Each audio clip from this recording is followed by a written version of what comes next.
মানে জামাই এসছি আগে যা। অহনু বইকালে এডে যাম।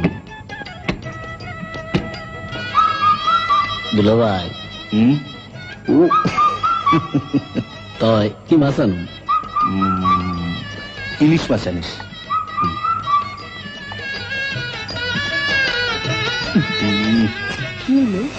এত জাপসালো কাটা কোটা কিছুই দেখি না। মানে বৈঠকখানার বাতিটা এখানে লাগাতো।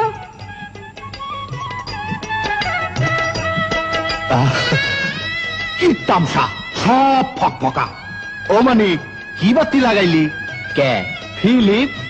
আলো যেমন টেকেও তেমন। আসলে মাছের রাজা ইলিশ আর বাতির রাজা ফিলিপ।